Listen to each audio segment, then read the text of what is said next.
témoignage de l'édifiant pour l'Assemblée, pour le peuple de Dieu, de pouvoir nous le partager. Nous avons le micro pour les personnes qui ont des témoignages, édifiants pour l'Assemblée, pour le peuple de Dieu. Ils peuvent toujours nous les partager.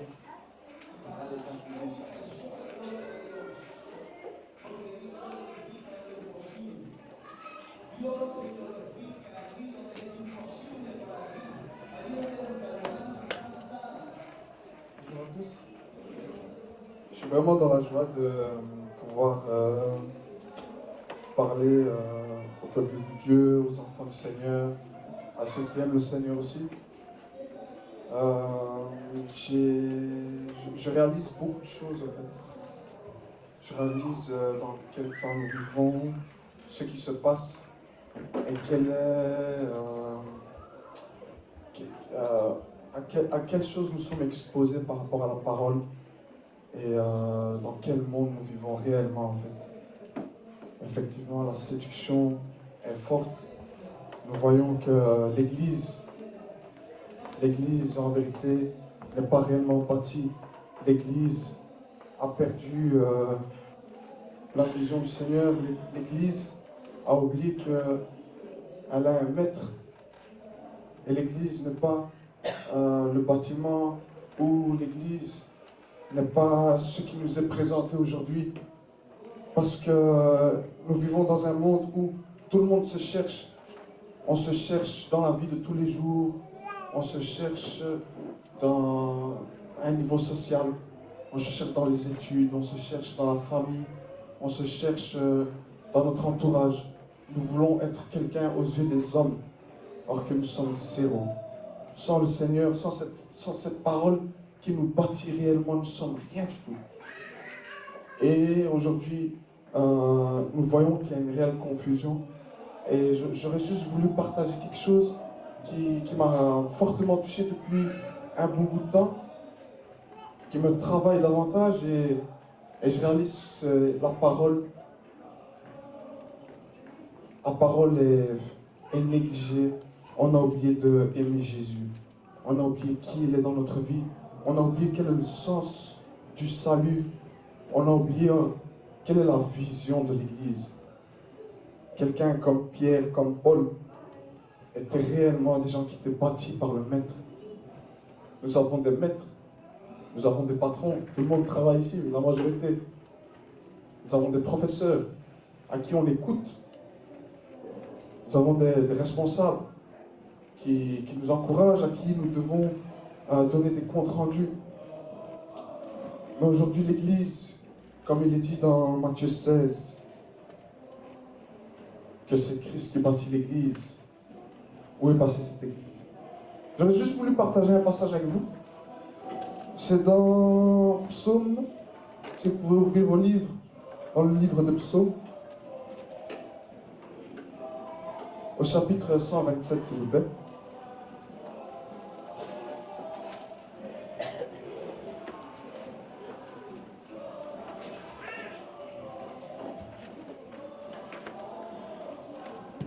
Alléluia. Amen. Vous êtes là? Amen.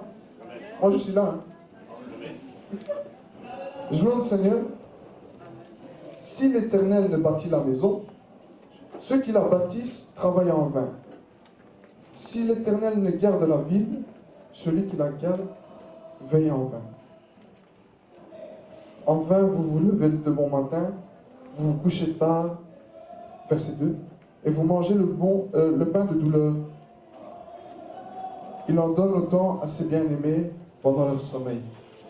J'ai été réellement touché par ce passage Ce passage m'a permis de réaliser quel est le niveau de la maturité de l'Église aujourd'hui. Tous disent qu'ils ont rencontré Jésus-Christ de Nazareth. Or que Jésus-Christ lui-même, en fait, nous a réellement réformés.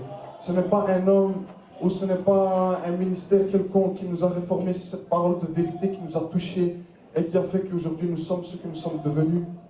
Et ce n'est pas des hommes, c'est Christ lui-même qui est notre réel exemple. Et cette rencontre nous permet de déterminer quelle est la valeur de ce Jésus-Christ. Or que nous voyons tous, l'Église universelle, tous les gens qui ont rencontré Jésus disent oui, moi je suis chrétien. On s'habille comme le monde. Nous prophétisons la parole. La prophétie, ça veut dire que nous disons l'évangile, nous prêchons l'évangile. Nous prophétisons, nous parlons au nom de quelqu'un qui est l'évangile. Alors que nos lèvres sont souillées, comme Ésaïe a pu le dire dans Ésaïe 6, celui qui a prophétisé entre le chapitre 1er et le chapitre 6. Lorsqu'il a rencontré, lorsqu'il a été révélé par le Seigneur, il a vu que ses lèvres étaient impures. J'aimerais juste nous interpeller. C'est pas pour que nous puissions un peu saisir où nous sommes. Effectivement, le monde travaille. Il travaille bien dans l'économie, que dans le social, que dans beaucoup de choses encore. Et ça m'a vraiment un peu interpellé lorsque je vois que fait l'Église aujourd'hui, malgré que Christ lui seul la connaît. Et qu'est-ce que le monde, comment il travaille. Et je vois que le monde, en vérité, ils savent ce qu'ils veulent. Mais nous, aujourd'hui, qu'est-ce qu'on veut réellement? Qu'est-ce qu'on cherche? Quelles sont nos motivations? Quel est le sens de notre vie?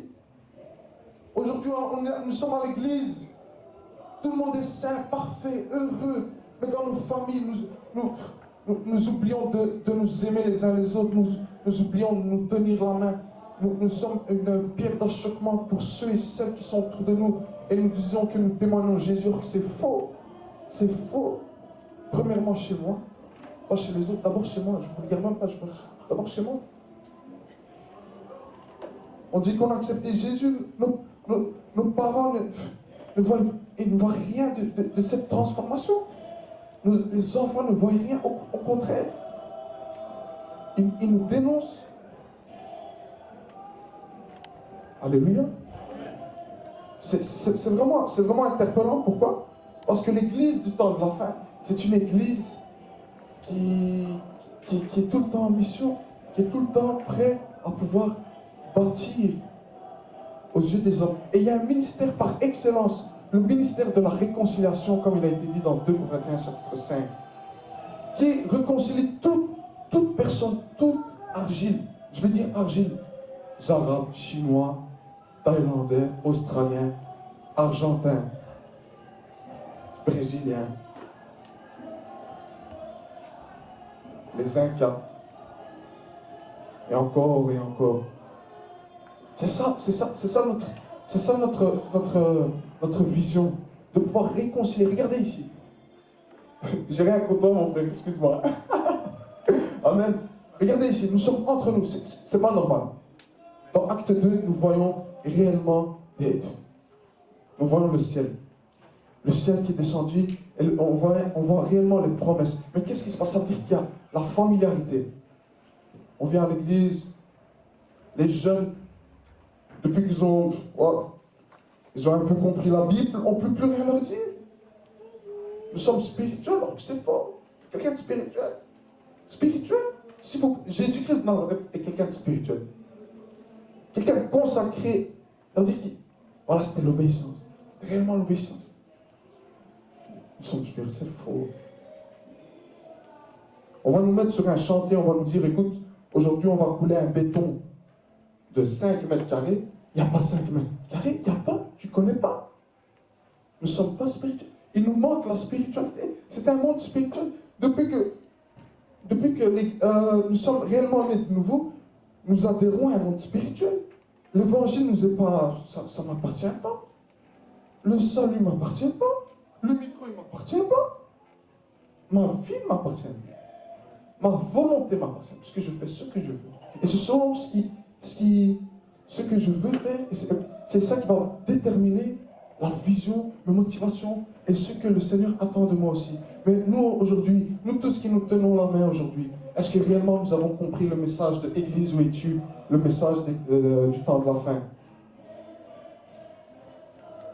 Alléluia. Est-ce que réellement nous avons compris? C'est un peu choquant parce que j'ai réellement fait le point de vue. J'ai accepté, j'ai écouté parler du message. C'était au travers d'un frère. Nous avons accédé à l'Assemblée. C'était en mars-avril 2010. Je réalise que j'ai été idolâtre. Je réalise que j'ai pratiqué quelques œuvres de la sorcellerie. Je réalise que j'ai eu quand même de la haine. Si aujourd'hui je m'expose, c'est pas parce que je veux quelqu'un devant vous. Hein. Non, non, non. C'est parce que je réalise un état. Un état auquel j'étais. Ah oui. Ah oui. Et c'est vraiment interpellant. Pourquoi? Parce que Dieu, le Seigneur ne peut jamais donner son approbation ou son sceau à quelqu'un si réellement il n'y a pas eu ce brisement total. Ah non, jamais. Moi, te faire confiance. Oh mon ami. Alors le Seigneur qui voit tout, qui connaît toutes choses, qui connaît les projets qu'il a fondés sur toi, qui connaît ton lendemain, qui sait comment est-ce qu'il va te conduire pour que tu puisses arriver à cette fameuse terre promise, qui connaît le désert. Est-ce que réellement tu acceptes le désert? Est-ce que réellement tu acceptes de devenir comme un petit enfant, comme Nicodème l'a pu accepter? Qui parle hébreu ici? Qui? Moi j'essaie de parler néerlandais. Je ne rigole pas. J'essaie de parler néerlandais. Qui? Nicodème, dans Jean 3, est un type d'ancien, parce que le péché était rentré dans le lieu très saint. Et la parole a été éprouvée par l'œuvre de la croix, elle a purifié dès le commencement. Mais qui sait ça? Qui sait réellement ça? Allez.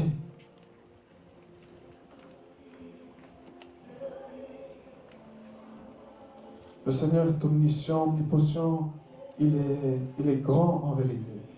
Et nous sommes très très bas. Nous sommes très très bas. C'est une parole qui nous révèle autre chose. Il faut avoir la clé de l'esprit en vérité. Et d'un côté, je voulais aussi remercier un peu toutes ces personnes, parce que je réalise aussi qu'ils ont fait un travail, enfin, c'est personnel. C'est vraiment personnel. Si vous êtes touché, gloire à Dieu. Je trouve personnellement qu'ils ont fait un travail en vain pour moi, parce que j'ai négligé un peu leur passage, notamment les premiers frères. Je ne veux pas citer de nom, hein, que le Seigneur remet, comme il a été dit, que la main gauche ne sache pas, qu'ils voient réellement, sincèrement, le travail qu'ils font, notamment dans les prières, dans la consécration, le fait de veiller sur la parole, pour que nous soyons édifiés, pour que nous soyons bénis aussi.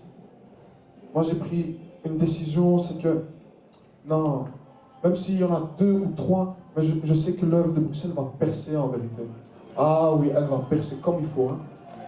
Et il y en a d'autres qui s'accrochent, nous le voyons dans l'esprit, qui s'accrochent et qui font des efforts. Nous bénissons le Seigneur. Pourquoi? Parce que la lumière est là. La lumière est là la lumière est réellement là. Et ceux qui ne s'accrochent pas, je vous souhaite du bon courage. Premièrement, c'est pour moi. Parce que moi, je ne me suis pas accroché. J'écoute beaucoup. J'ai beaucoup écouté, tout ça. Je suis très sensible à des enseignements, à toutes ces choses. Voilà pourquoi le Seigneur nous fait grâce de s'accrocher.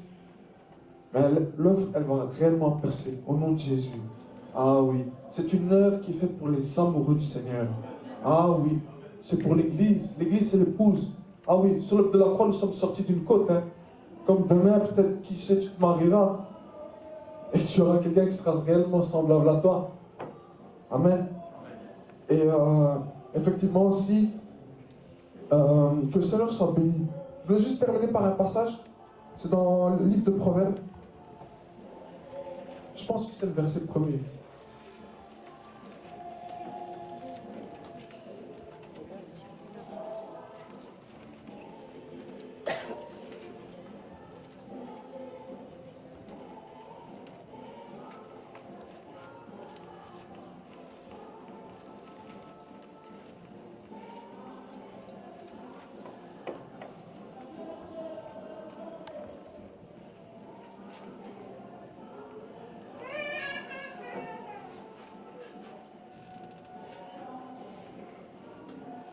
Le fameux passage qui parle, dans sa main gauche, il tient la richesse et la gloire. Dans sa main droite, il tient la vie.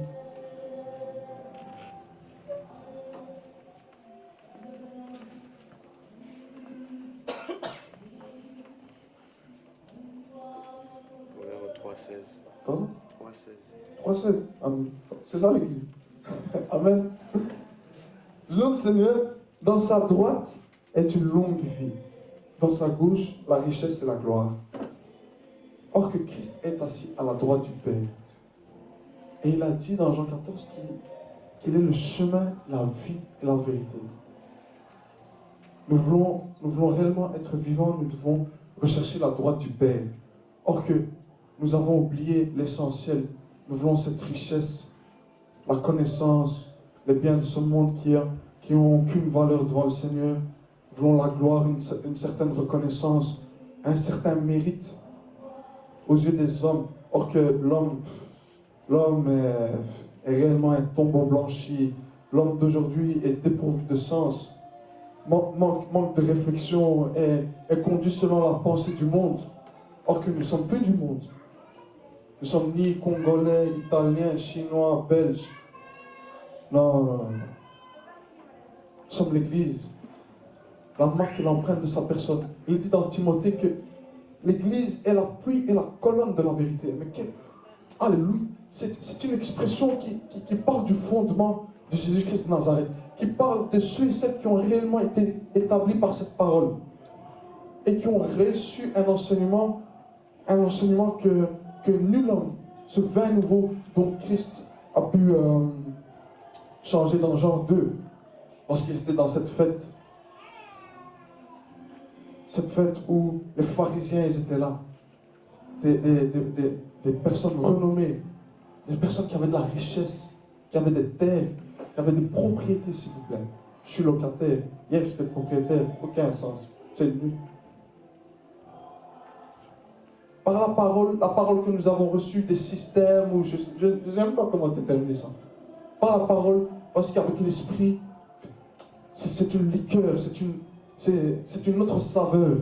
Et quelle est ta saveur? Est-ce qu'aujourd'hui nous sommes une écriture? Est-ce que nous sommes une écriture? Nous, vous et moi et vous. Est-ce que nous sommes réellement une écriture aux yeux des hommes? Alléluia. Recherchons la vie. Recherchons le chemin de l'esprit. Recherchons le chemin du Fils. L'obéissance. L'obéissance, la soumission. Abandonnons notre vie parce que on ne peut pas. Nous réalisons toujours que c'est bloqué. Il y a un moment où c'est bloqué. C'est pour ça qu'on a réellement besoin de nous abandonner entre les mains du Seigneur et nous laisser conduire parce qu'il a été établi. Nous sommes sortis d'un système pour entrer dans un autre système. Ça, c'est sûr et certain, ça. Ah oui. Nous regardons trop les hommes comme des hommes normaux.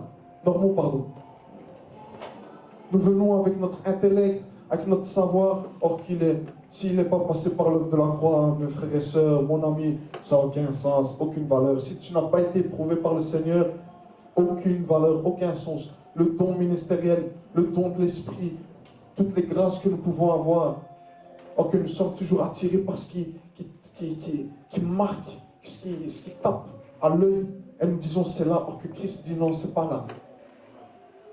Alléluia. Donc, voilà, et je voudrais aussi présenter mes excuses, notamment à mon frère, parce que je vais vous dire sincèrement, c'est pas facile. C'est pas facile lorsqu'on a quelqu'un qui est dans notre famille, bien, vous aussi. Je sais pas, donc certaines familles, d'avoir quelqu'un qui est né et qui est notamment un frère et qui est aussi responsable d'une assemblée. Le Seigneur par moments nous parle, mais nous regardons trop comme charnellement, nous sommes mauvais en vérité. Et je voulais vraiment présenter mes excuses, notamment aussi à Dominique. Je suis vraiment touché de la manière dont il a pu accepter cette responsabilité. Je ne sais pas si vous êtes au courant, mais Dominique est combattu par sa santé à cause de ce message. J'ai eu à côtoyer Dominique, j'ai eu à côtoyer sa femme, j'ai eu à côtoyer ses enfants, j'ai eu à côtoyer sa famille. Et j'écoute. Et je remercie vraiment le Seigneur d'avoir disposé de telles personnes et aussi aux autres frères et sœurs, notamment de Paris, qui sont venus, de Mons, de Liège, qui sont venus, qui nous encouragent. Et notamment à tous frères et sœurs. Je suis quelqu'un d'assez dur, j'aime bien la croissance. J'aime bien me perfectionner, j'aime bien toujours accéder à autre chose. Je ne sais pas, peut-être que j'ai été une occasion de chute pour vous. Des fois, nous ne réalisons pas certaines choses. Nous avançons, nous oublions que nous sommes en communauté fraternelle et que d'autres sont de temps en temps plus forts, plus faibles. Donc, je ne sais pas. Sincèrement, je voulais vraiment m'excuser. Et je vous encourage aussi. Je crois qu'il est temps que nous puissions vivre la vérité. Ah oui, on est fatigué. Nous rencontrons des hommes de Dieu là. Enfin, que le Seigneur soit béni. Soyez bénis au nom de Jésus de Nazareth. Amen.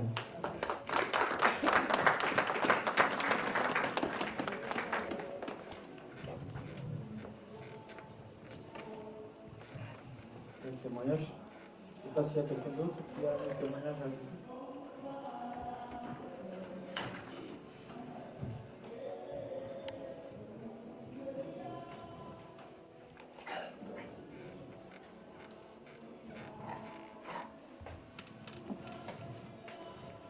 Alléluia. En fait, je voulais donner un témoignage. Bon, pour les autres, ça peut être futile ou inutile.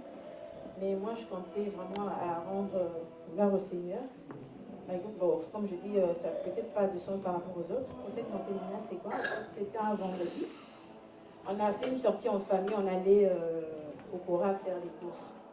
En allant faire des courses au Cora, on allait voir, on entrait dans certains magasins et tout ça.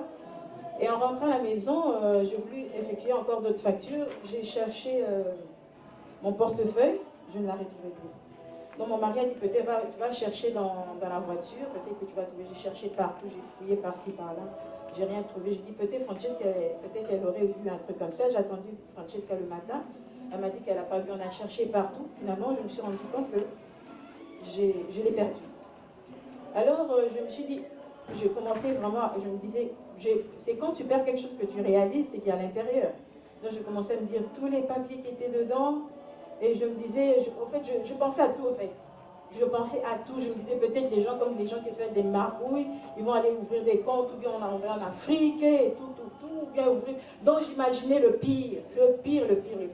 Et le matin, on a appelé Carstop, on a bloqué la carte, on allait chez Cora, ils ont dit qu'ils n'ont rien trouvé. On allait dans l'autre magasin, ils n'ont rien trouvé. Donc, je suis rentrée à la maison. Donc, avant même de partir le matin, ma fille me disait, maman, en tout cas, il y avait tout dans mon portefeuille.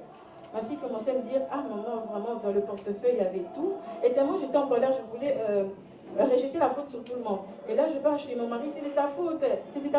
Si tu n'avais pas dit d'aller au courage, j'allais avoir mon portefeuille ici à la maison. Si on n'était pas allé au courage, ça allait être ici, maintenant c'est ta faute. Et puis mon mari qui me dit, c'est de ta faute parce qu'on est allé dans un magasin tape à l'œil. Il dit, c'est pas de ma faute si vous êtes allé tape à l'œil, ça vous a bien tapé à l'œil, mais vous n'avez plus rien vu. C'est pas de ma faute, hein. C'est votre faute, vous n'avez qu'à chercher vous-même. Alors, je commençais à rechercher la faute. Après, je me suis calmée.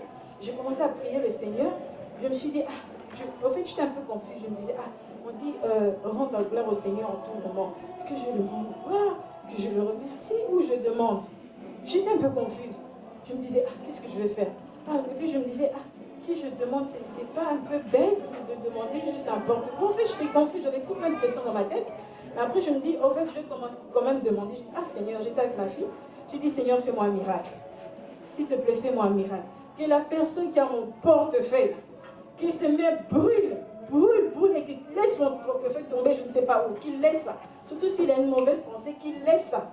En tout cas, je ne sais pas, Seigneur, que tu puisses faire un miracle, on vient me déposer le portefeuille ici, chez moi, à la maison. À la maison. Après, quand j'ai commencé à prier, j'ai fini. Le doute encore qui entre en moi, je dis, ils vont venir me laisser à la maison. Est-ce qu'ils ont mon adresse? Ils n'ont même pas mon adresse. Qu'est-ce qu'ils vont venir faire ici à la maison? Après, je me dis, moi aussi, franchement, pourquoi tout ce temps, je n'avais même pas mis mon adresse dans mon portefeuille? Bof. Après, mon mari a dit, non, on doit aller faire la déclaration chez les policiers et tout ça, pour les papiers, tout ça. On est allé, on a fait la déclaration. En fait, après ça, bof. Je me suis dit, bon, ils ont volé, c'est pas grave, je vais refaire d'autres papiers, mais refaire tous ces papiers, payer ci, payer ça et tout, ça prenait encore plus de temps. Bon, j'ai laissé tomber, en fait, je commençais à accepter la situation. Et j'ai laissé tomber. Et le lundi, je suis partie très tôt matin aller déposer les enfants à l'école pour continuer pour faire d'autres papiers, des mutualités, tout ce qui reste. Et après, quand on est retourné à la maison, j'étais avec mon mari, je faisais la vaisselle, on a sonné. J'ai cru même que c'était, on avait cru même que, je pensais que c'était mon beau-frère.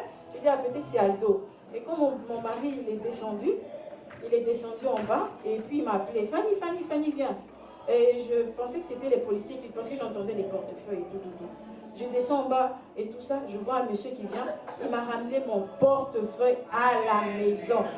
Comme j'avais demandé au Seigneur qu'on me le ramène à la maison, il a sonné, il m'a demandé, madame, c'est votre portefeuille. Je n'arrivais pas à y croire, ma tête tournait. Je n'imaginais pas, je n'arrivais pas, je commençais à lui demander des merci, je ne sais pas moi combien de fois. Merci, je vais chez sa femme, merci, je ne savais même pas. J'étais en train de dire merci, elle dit, oh, en tout cas on a trouvé votre portefeuille au Cora, là-bas ils avaient jeté ça, il y a la pluie qui tombait dessus là. Et ils étaient touchés, en plus c'était des Marocains. Comme on a toujours des préjugés, les Marocains et tout ça, Dieu nous a confondus. Et c'est les Marocains qui sont venus chez moi, ils ont tout fait. Et puis je me suis dit, comment vous avez trouvé mon adresse? Parce que moi, quand j'avais prié le Seigneur, j'ai eu le doute. Je me suis dit, ah, comment ils vont trouver mon adresse? Et elle a dit que ma femme a cherché ton adresse dans le portefeuille, dans les vignettes. C'est dans les vignettes qu'ils ont pu trouver mon adresse. Donc elle a tellement fouillé, elle voulait tellement, j'ai dit, Dieu, gloire à Dieu. En fait, c'est pour ça que je suis venue en témoignage. Le miracle du Seigneur.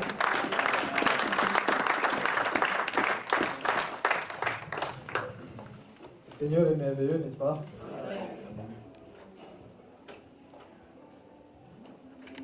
S'il n'y a pas une belle ou un témoignage, on va passer comme ça.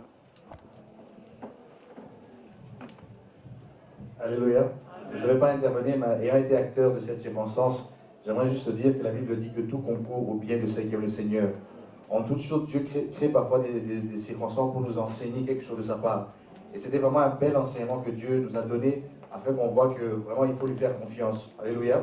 Et même si on pourrait se dire que nous sommes plus racistes comme les Samaritains l'étaient avec les Juifs et tout ça, nous avons passé ce temps-là, mais parfois inconsciemment, en fait, il y a toujours quelque chose qui reste pour qu'on ait des préjugés sur des personnes parce que la société nous a préparés comme ça. Et là, Dieu a voulu encore enlever les restes qui étaient dans notre tête pour se dire, c'est pas tous les Marocains qui sont mauvais.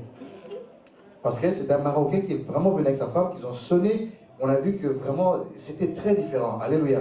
Et vraiment, on s'est repenti devant le Seigneur pour se dire que s'il y avait quelque chose encore dans le cerveau qui était là en train d'avoir des préjugés sur les gens, il ne fallait plus se comporter de cette manière-là. On a vraiment rendu gloire au Seigneur et c'est ce que je lui faisais comprendre qu'en toute chose, il faut vraiment bénir le Seigneur comme un des Thessaloniciens nous dit et que le reste, Dieu lui-même fait. Alléluia. Donc voilà un peu pour cette petite partie-là.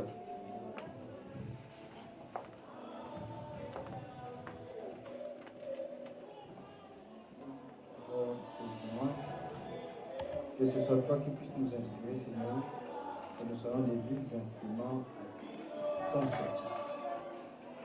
Seigneur, nous te prions pour que ton Saint-Esprit puisse prendre quartier dans ces lieux et que tout esprit qui ne confesse pas ton nom soit chassé loin d'ici, au nom puissant de Jésus, et que seul ton Saint-Esprit puisse nous guider. Amen. Voilà, nous allons lire le passage de Luc au verset 19, de 1 à 10. Luc 19, 1 à 10. Amen. Luc chapitre 19, verset 1 à 10. Jésus, étant entré dans Jéricho, traversait la ville. Et voici un homme riche, appelé Zachée, chef des publicains, cherchait à voir qui était Jésus. Mais il ne pouvait y parvenir à cause de la foule, car il était de petite taille. Il courut en avant et monta sur un sycomore pour le voir, parce qu'il devait passer par là. Lorsque Jésus fut arrivé à cet endroit, il leva les yeux et lui dit, « Zachée, hâte-toi de descendre, car il faut que je demeure aujourd'hui dans ta maison. » Zachée se hâta de descendre et le reçut avec joie.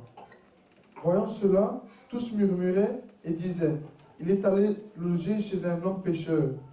Mais Zachée, se tenant devant le Seigneur, lui dit, voici Seigneur, je donne aux pauvres la moitié de mes biens, et si j'ai fait tort de quelque chose à quelqu'un, je lui rends le quadruple.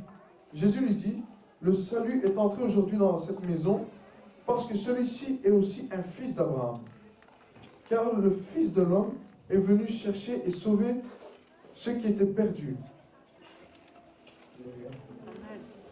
Le Fils de l'homme est venu chercher ce qui est perdu. Donc c'est l'histoire de Zachée, que tout le monde connaît. Pour ceux qui ne le connaissent pas, c'est l'occasion.